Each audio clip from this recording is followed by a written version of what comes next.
Что вам первое приходит в голову, когда вы слышите Ripple? Может быть, убийца Swift, конкурент Visa или криптовалюта с шикарным будущим? Вряд ли. Вспоминая Ripple, сразу думаешь о SEC, о куче судебных заседаний и сломанных судьбах людей, которые покупали хриплого по $3 на вот этом пике. Честно говоря, на этот график даже смотреть больно. Но неужели все перспективы и амбиции XRP остались в том дне, когда SEC подали первое заявление в суд? Ну, отчасти да, потому что начиная с 2018 года Ripple уверенно летит вниз, и легенда о цене в $10 становится все менее реально. Хотя стоит отметить, что Ripple стал неким мемом в сфере крипты, и некоторые люди даже на нем карьеру себе построили, выпуская кликбейтные ролики, мол, Ripple выиграл суд, закупаемся на последние бабки и летим на Луну. И поэтому всех интересует только два вопроса: когда закончится суд и что будет с ценой XRP? Собственно, на эти вопросы вы получите ответы в этом видео. Также мы проведем анализ цены, разберем последние новости и дадим вам четко знать, стоит ли инвестировать в Ripple.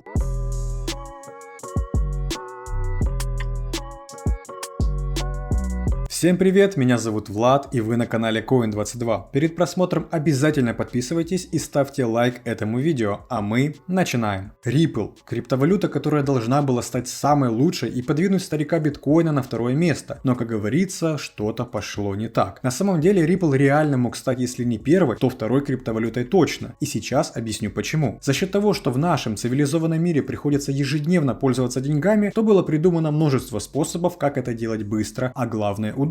Ведь продолжать отправлять деньги голубиной почтой можно, но сами понимаете, надежность, да и скорость не самая лучшая. Так вот, для этого есть такие вещи, как Visa или, например, MasterCard. Более чем уверен, что один из логотипов этих компаний напечатан на вашей банковской карте. Они позволяют вам, не вставая с дивана, отправлять деньги кому угодно. Но если вам необходимо отправить деньги за границу, Visa и MasterCard уже не помогут. Поэтому на помощь приходит Swift. Он легко решает проблему перевода денег в любую точку мира. Но как он это делает? Банально просто. Swift — это как соцсеть для банков, где они могут между собой переписываться и делиться информацией. Когда вам нужно отправить деньги за границу, ваш банк отправит сообщение в банк получателя, что столько-то денег нужно положить на счет того человека, которого вы указали. Но как вы понимаете, Swift готов выполнять любой каприз только за ваши деньги. За один перевод система Swift забирает в среднем 1%. А дальше все зависит от наглости банков. Зачастую это либо процент от суммы перевода, либо фиксированная ставка от 10 до $20. Легким математическим подсчетом получается, что для отправки $1000 придется заплатить плюс-минус 20. И это только 1000. А представьте, сколько должны отдавать компании, которые переводят миллионы, а иногда даже миллиарды долларов. Можете не считать. Ответ – много. Этой проблемой решили заняться люди из компании Ripple, которым реально удалось создать свой Swift. Только в нем нет таких высоких комиссий и сроков перевода. Когда была придумана эта чудо-технология, к Ripple начали подтягиваться партнеры. В основном это были банки, такие как JP Morgan, HSBC и кучу других. Казалось бы, дела у компании шли хорошо, у руководителей Ripple были влажные мечты о лидерстве в сфере банковских переводов, но всю эту радость испортили три веселые буквы. SEC, которые написали заявление на Ripple, а претензия была к токену XRP. Видите ли, уж больно он похож на ценную бумагу компании, которая нигде не зарегистрирована. Давайте попробуем восстановить всю хронологию событий и узнать, что будет с Ripple, если им все-таки удастся выиграть этот проклятый суд. Кстати, хочу напомнить, что самое актуальное и свежее событие по монете XRP и не только вы можете получать в нашем телеграм-канале Coin22, где ежедневно мы публикуем различные новости рынка криптовалюты и многое другое. А если вам не хочется тратить много времени на поиск информации, анализ новостей и графиков, вы можете воспользоваться подпиской Coin22 Pro, которая в разы упростит ваш поиск прибыльных монет. Ведь команда аналитиков Coin22 каждый день будет предоставлять вам актуальный анализ рынка, прибыльный прогноз монет, торговые стратегии и еще много всего, на чем вы сможете получать прибыль. Поэтому, если вы желаете тратить минимум времени, но получать максимум пользы, для подробной информации переходите по ссылке в описании. А мы продолжим. Чтобы вы понимали, вся эта история началась еще в декабре 2020 года. Именно тогда было подано первое заявление, где SEC возмущенно утверждал, что Ripple выпустил те самые незарегистрированные ценные бумаги на сумму $1,3 миллиарда.